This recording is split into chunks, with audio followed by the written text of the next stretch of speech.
ഇടുക്കി മുള്ളരിങ്ങാട്ടെ കാട്ടാനാക്രമണത്തിൽ കൊല്ലപ്പെട്ട യുവാവിന്റെ കുടുംബത്തിന് 10 ലക്ഷം രൂപ ധനസഹായം പ്രഖ്യാപിച്ചു. അതിൽ കാട്ടാനാക്രമണത്തിൽ മരിച്ച അമർ ഇലാഹി ഇബ്രാഹിമിന്റെ മൃതദേഹം ഇന്നലെ പോസ്റ്റ്മോർട്ടത്തിന് ശേഷം ബന്ധുക്കൾക്ക് വിട്ടു നൽകിയിട്ടുണ്ട്. ജോസൽ സെബാസ്റ്റ്യൻ വിവരങ്ങൾ നൽകാനുണ്ട്. ജോസൽ, ഈ വളരെ ദാരുണമായ ഒരു സംഭവമാണ് ഉണ്ടായത്. വളരെ വേദനയോടുകൂടി മാത്രം പറയാൻ കഴിയുന്ന ഒരു വാർത്തയാണ്. ഒരാളുടെ ജീവൻ കൂടി കാട്ടാനാക്രമണത്തിൽ പൊലിഞ്ഞു എന്നത്. ഈ ധനസഹായം കുടുംബത്തിന് കൈമാറി കഴിഞ്ഞോ?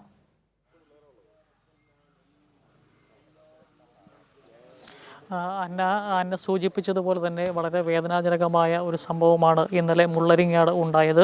മുള്ളരിങ്ങാട് അമർ ഇലാഹി ഇബ്രാഹിം എന്ന് പറയുന്ന 23 വയസ്സ് മാത്രം പ്രായമുള്ള ഒരു ചെറുപ്പക്കാരനാണ് കാട്ടാന ആക്രമണത്തിൽ കൊല്ലപ്പെടുന്ന ഒരു സാഹചര്യമുണ്ടായത്.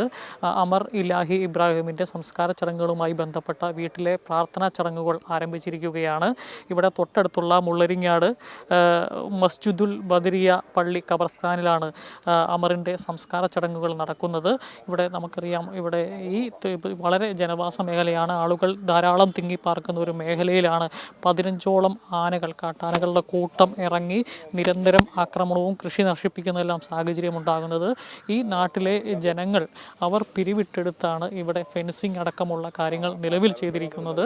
തമിഴ്നാട്ടിൽ നിന്ന് ഇതിൻ്റെ മെറ്റീരിയൽ നാട്ടുകാർ തന്നെ പോയി മേടിച്ച് ഈ ജനവാസ മേഖലയിൽ ധാരാളം കുട്ടികളും അതുപോലെ ചെറുപ്പക്കാരുമെല്ലാം ഉള്ള ഒരു പ്രദേശം, ആളുകൾ ഒരുപാട് പാർക്കുന്ന ഒരു ജനവാസ മേഖലയാണ് ഇവിടെയുള്ളത്.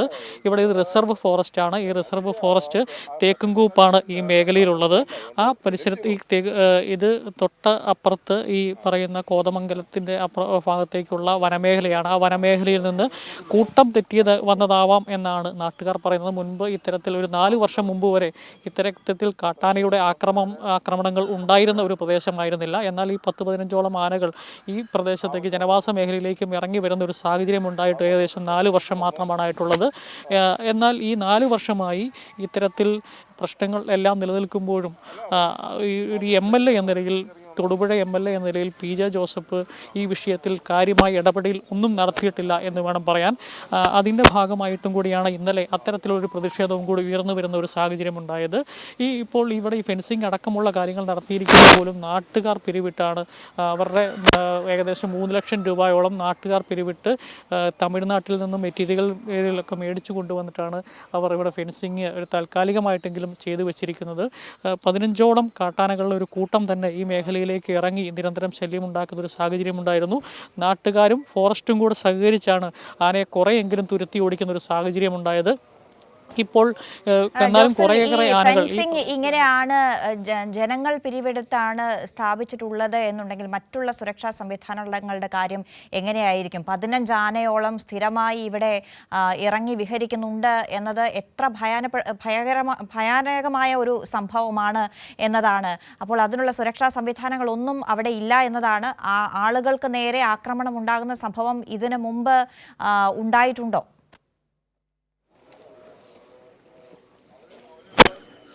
തീർച്ചയായിട്ടും ഈ ഇത്തരത്തിൽ കാട്ടാനകൾ ഇറങ്ങി ഇവരുടെ ജീവൻ ആദ്യമായിട്ടാണ് ഈ പ്രദേശത്ത് നഷ്ടപ്പെടുന്നത്. ഈ കാട്ടാനകൾ സ്ഥിരമായി ഇറങ്ങി ഇത്തരത്തിൽ ഇവരുടെ റബ്ബർ, അതുപോലെ തന്നെ കന്നാര അടക്കമുള്ള നിരവധി കൃഷികൾ നശിപ്പിക്കുന്ന ഒരു സാഹചര്യം ഉണ്ടായിരുന്നു. ഇതിനെ തുടർന്നാണ് നാട്ടുകാർ ഫോറസ്റ്റ് ഡിപ്പാർട്ട്മെൻറ്റുമായിട്ട് സഹകരിച്ച് ഒരു 100ഓളം ആളുകൾ സ്ഥിരമായി ഇറങ്ങി ഈ കാട്ടാനകളെ കാട്ടിലേക്ക് ഓടിക്കുന്നതിനടക്കമുള്ള ഫോറസ്റ്റ് ഡിപ്പാർട്ട്മെൻറ്റിനോട് സഹകരിച്ചുള്ള പ്രവർത്തനം സംഘടിപ്പിക്കുകയായിരുന്നു. അതോടൊപ്പം തന്നെ ഇവിടെ ഫെൻസിങ് അടക്കം സ്ഥാപിക്കുന്നതിന് വേണ്ടി നാട്ടുകാർ സാമ്പത്തിക ചെലവ് അതിനുമായി മുമ്പോട്ടിറങ്ങുന്ന ഒരു സാഹചര്യവും എല്ലാം ഉണ്ടായി.